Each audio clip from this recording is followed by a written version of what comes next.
Ambassador Zektar's 4 eyes blinked in sequence as he reviewed the transmission one final time.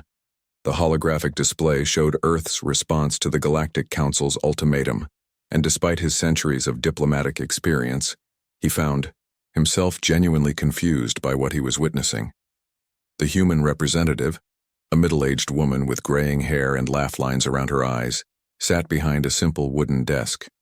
Behind her, through a large window, the blue marble of Earth turned slowly in the void of space. She was smiling. "Esteemed members of the Galactic Council," the human began, her voice carrying that peculiar warmth that made Zektar's translator struggle with emotional context. "We have received your generous offer to join your coalition, under the terms you've specified." Generous offer. Zektar's tentacles twitched with annoyance. The Council had demanded complete technological surrender, the dismantling of Earth's military, and the installation of Council oversight on every human world. It was the standard package for primitive species who dared to expand beyond their home systems without permission.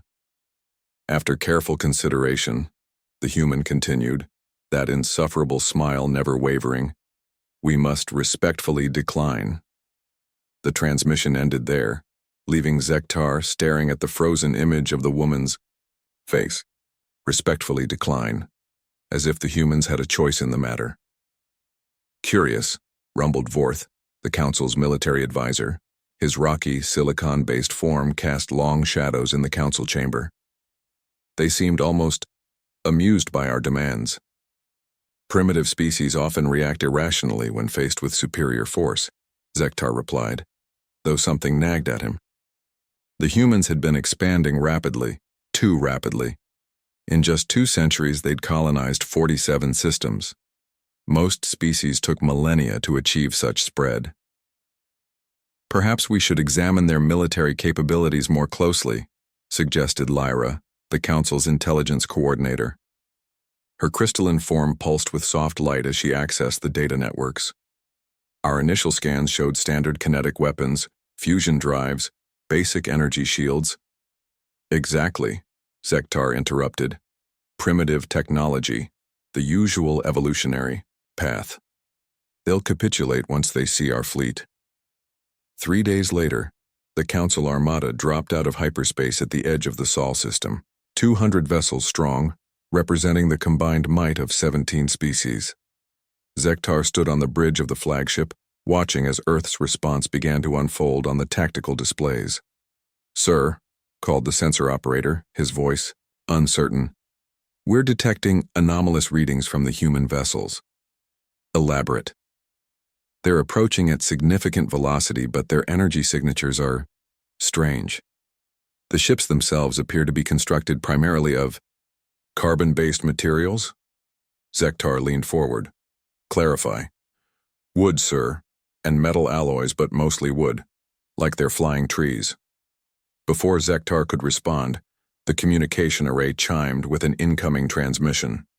The same woman appeared on the main screen, still smiling, though now she wore what appeared to be a military uniform decorated with colorful ribbons. "Greetings, Council Fleet," she said cheerfully.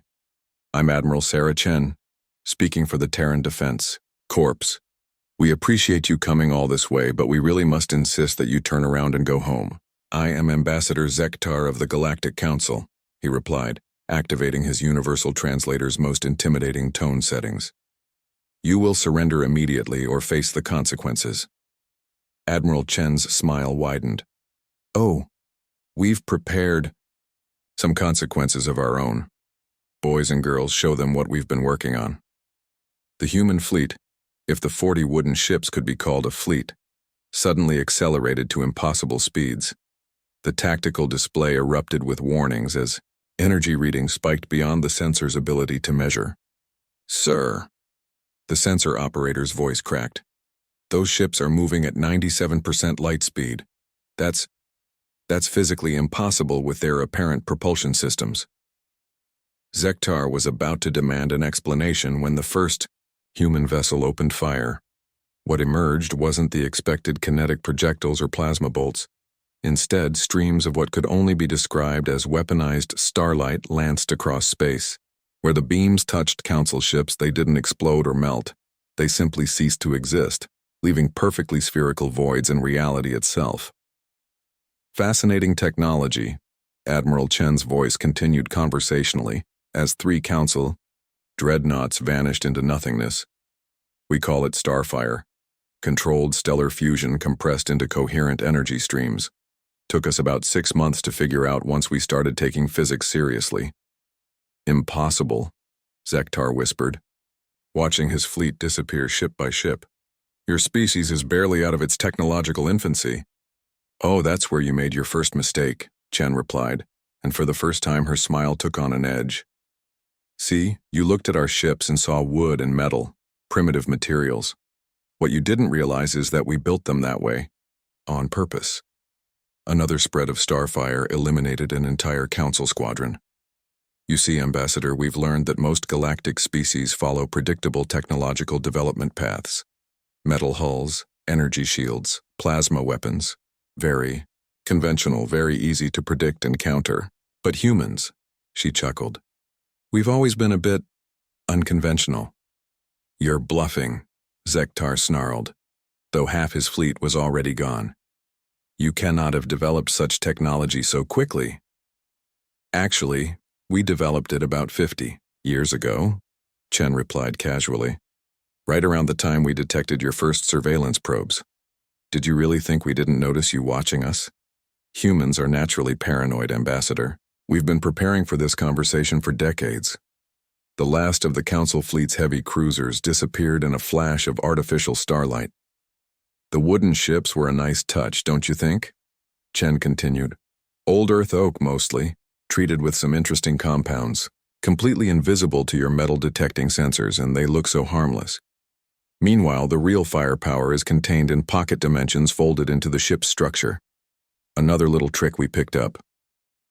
Zektar's flagship shuddered as Starfire lanced past them, a clear warning shot.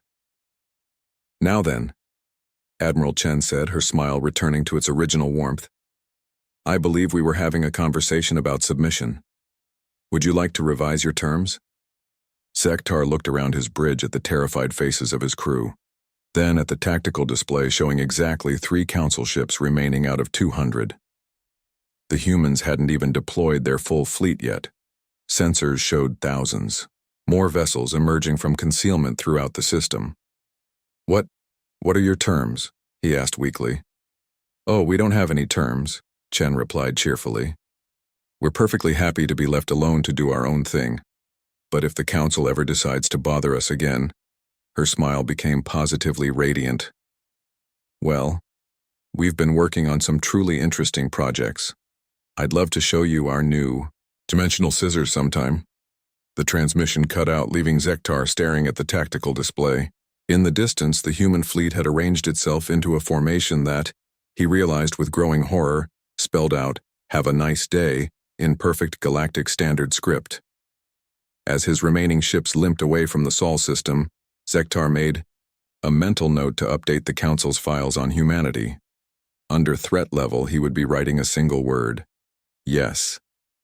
Behind them, Earth continued its slow rotation, looking as peaceful and blue as ever.